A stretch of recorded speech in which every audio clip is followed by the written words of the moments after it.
Hello, ladies and gentlemen. My name is Brandon, one of this Critical Failure. So now we're on to the Sibriex of Mordecai and Stomophoes. I think this is a demon. It is a demon. This thing is ugly as shit. Looks like it comes straight from something out of the Cthulhu mythos.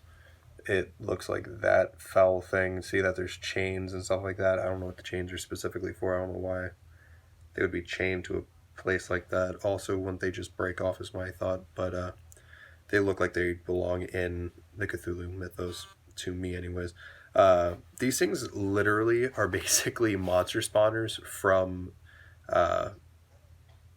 Minecraft. That's basically what they are. They breed new horrors, and they literally completely pollute the abyss even further than what it is. They are. It says in Mordecai's Tome of Foes they're thought to be as old as the abyss itself, which means some weird shit is definitely going on there. I think these things are similar in strength to demon lords. I mean, I would definitely think a demon lord would have one of these things, or at least a couple of these under its belt. These things are terrifying. These things literally morph the abyss itself around it with its blood and ooze and shit morph, like just dripping off of it, and it just looks fucking disgusting. It looks like it was a child that grew tumors and became a demon, at least from my perspective. It's a size huge. Obviously, Fiend. This thing is terrifying because this is taller than most characters. It's chaotic evil, of course.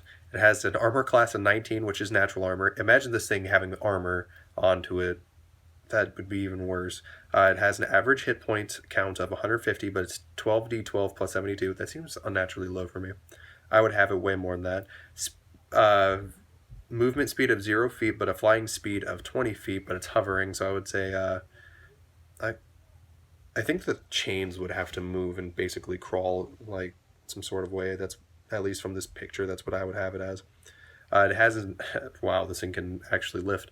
It has a average strength of 10, so plus 0. Dexterity of 3, minus 4, that makes sense. Very high constitution of 23, plus 6. And a very high intelligence of 25, it's plus 7. A wisdom of 24, plus 7. And a charisma of 25, plus 7. So it's very smart. It knows how to talk you into killing yourself. And it's knowing how not to make the same mistake twice.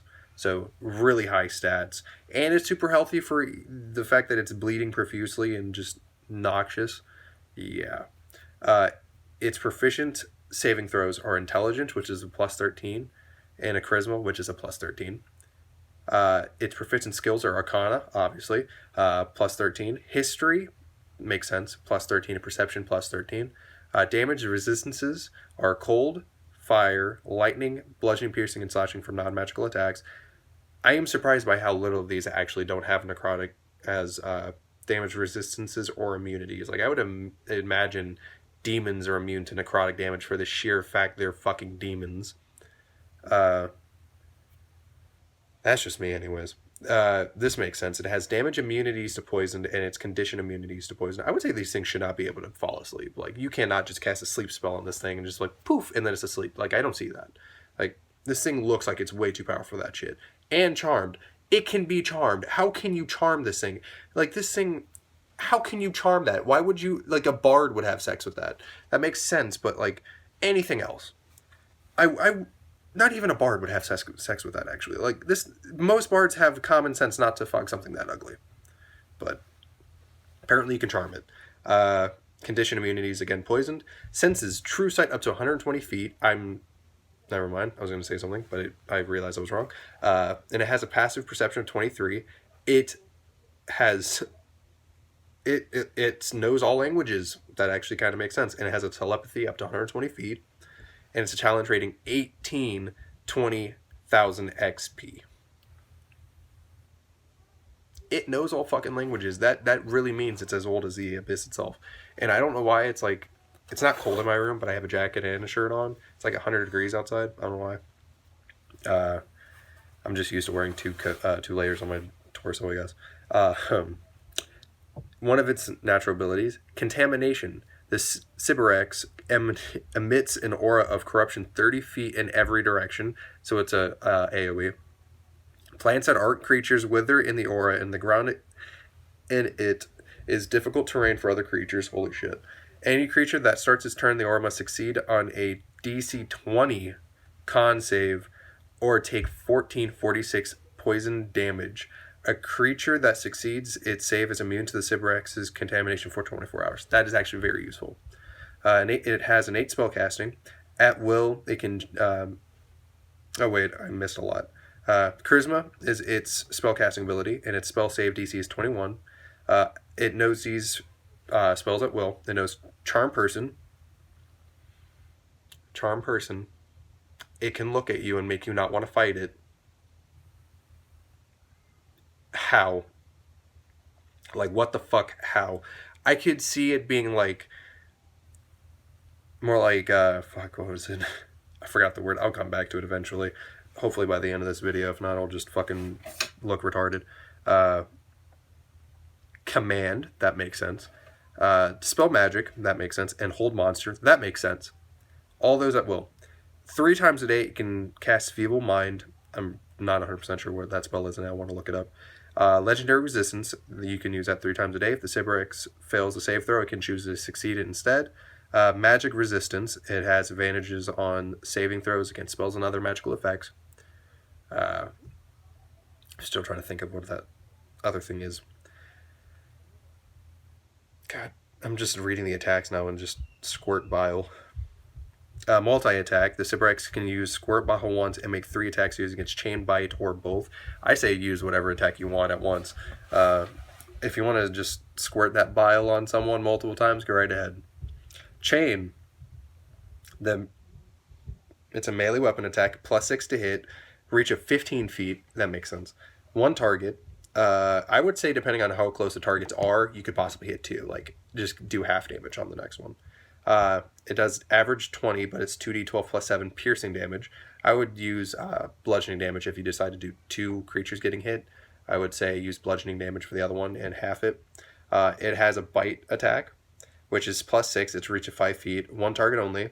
Does average 9 damage, but it's 2d8 piercing damage plus 9 2d8 acid damage. I would have that way higher. This thing is doing so little damage.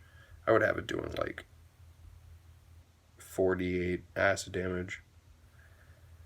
Its next attack, Squirt Bile. Sorry, I messed that up. The Sibriex targets 1 creature that it can see within 120 feet. The target must succeed on a DC 20 dexterity saving throw or take 35, 10d6 acid damage. That's why it uses it once. I would use that multiple times. Fuck it, just hurt your party. If you really hate your party, do it. And it has an ability called Warp Creature. The Sibriex targets up to 3 creatures in its sight within 120 feet. Each target must make a DC 20 con save. On a successful save, a creature becomes immune to the Sibrex's Warp Creature ability. On a failed save, the target is poisoned, which causes it to also gain 1 level of exhaustion. While poisoned in this way, the target must repeat the saving throw at the start of each of its turns. 3 successful saves against a poison ends it, and ending the poison removes any level of exhaustion caused by it. Each failed save causes the target to suffer another level of exhaustion. Holy fuck, that will hurt. Once the target reaches 6th level of exhaustion, it dies and instantly transforms into a living abyssal wretch under the Sibrex's control. That's kind of pointless. I would have it way higher than that. I'm sorry. The transformation of the body can be undone only by a wish spell. I'm sorry. That transforming into an abyssal wretch, come on, do it even higher than that. Make it an actual fucking demon or something like that. The Sibriex can take 3 legendary actions, choosing from the opponent's or options below. It can be done. Only 1 legendary action can be done at the end of any creature's turn. So it can cast a spell, one that it knows. Spray Bile.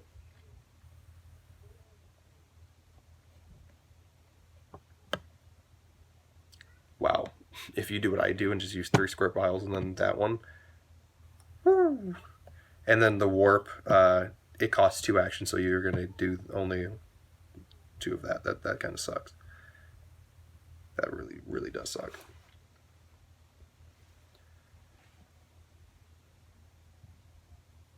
So these things are apparently keepers of forbidden lore. So they go around trying to find anything that they want, uh, whatever is useful to them.